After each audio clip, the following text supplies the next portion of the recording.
Heading into the Asia Cup, there was concern over the fitness of not one but two batsmen of the Indian cricket team. One of them, of course, being KL Rahul, the other being Shreyas Iyer. And both of them only recently made returns to full fitness after months of rehabilitation at the National Cricket Academy. And whilst there's still a little bit of doubt over KL Rahul, because as was revealed by the chairman of selectors AajTak during the press conference announcing the Asia Cup squad, that Rahul has picked up a little bit of a different niggle. Shreyas Iyer has been given a clean bill of health, and it was confirmed even by Agarkar that he's 100% fit. So that's a very good thing for the Indian team. In this video, what we're going to do is we'll figure out how exactly it is he ended up not only working hard but proving his fitness, and what this means for the Indian team, of course, going forward in the Asia Cup and potentially even the World Cup. First, let's take a look at what exactly he had done that convinced the selectors that he was fully fit.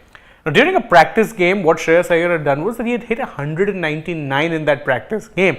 And of course, we know that these runs don't really matter as much, but as one BCCI source said that Shreyas Iyer smashed the bowlers at the NCA, scoring 199 in a practice tie. He then fielded for the entire 50 overs of that match as well. Now, both of these are key. If you remember, when we were talking about KL Rahul, there was a lot of focus on not just the fact that he can bat, but whether or not his body would cope with the rigors of being able to keep wickets for 50 overs too. The same yardstick in some ways was applied to Shreyas, albeit not with wicket keeping but with fielding. So not only did he end up batting really well, score a 199, he also then fielded for 50 overs of the same match, which is a very good sign that he's at least put his injury troubles behind him for the time being. And of course, you remember it was a pretty long layoff because he had to undergo surgery, then do the rehabilitation, then get back into match fitness. So it's a long journey, but one that it seems he's finally at the let's say he's reached that point where there's light at the end of the tunnel. Now, you'd remember that initially when we were talking about the fitness of Rahul and Iyer,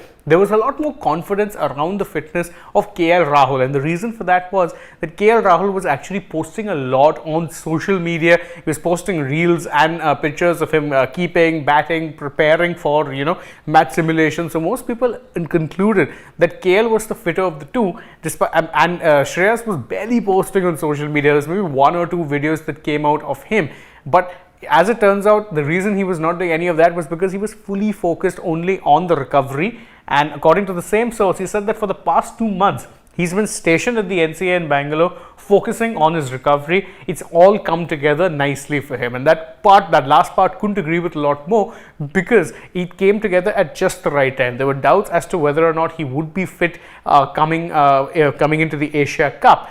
But as it turns out, he's managed to get that clean bill of health. And what's more, he will most likely slot back into the team for the very first game that they will be playing in the Asia Cup against Afghanistan. Now, speaking of course, as I said, Iyer wasn't doing much social media posting. He did end up posting very recently where he thanked his trainers at the NCA for, of course, putting in all the hard yards for him. This is the picture he posted, and the caption read that it's been a long journey, but I'm super grateful to the people who stood by my side to help me get to where I am today. Thank you, Nitin Bhai, Rajni sir, and everyone at the NCA, also outside of it, who have been tirelessly helping me. Much love and much appreciated. Now, as I said, Shreyas in recent times has had multiple injury layoffs. So obviously, the process of going through that over and over again would have doubtless been frustrating. But this is the only thing he posted, and it was just to say thanks to the people who put in all of the effort with him, not just at the NCA, but even outside, to help him get into match fitness, in full fitness, heading into the Asia Cup. Why his return to fitness is so important is because, well, that number 4 position, which was a problem even going into the 2019 World Cup, had become a major problem thanks in no small part to him being injured. There was no one else who was able to seamlessly slot into that spot. There were players tried. Suryakumar Yadav, his Mumbai teammate, was given a long rope. Akshar Patel played a couple of games there, but no one was able to actually match the kind of output that Iyer has had in recent times in ODIs. And whilst there were debates over his spot in the T20I format, in Tests and ODIs, Iyer has unquestionably been a first choice player, and along with that continue, because again, India don't really have much of an option. It's hardly ideal that you're bringing back a player with no actual match practice and bringing him into a crunch tie against Pakistan straight away. But such is India's situation right now that they could really use Iyer hitting the ground running. It would solve a huge issue for them. And in that sense, his return from injury could not have come at a better time. We hope you enjoyed this video, and if you did, please don't forget to like it, share it with your friends, subscribe to the channel, tap that bell icon, leave us a comment, follow us on Instagram, Twitter and Facebook. Don't forget to download the SportsTak app, and if you're already on the channel, go ahead and check out some other videos that we've done as well. But now though, from my side, it's goodbye.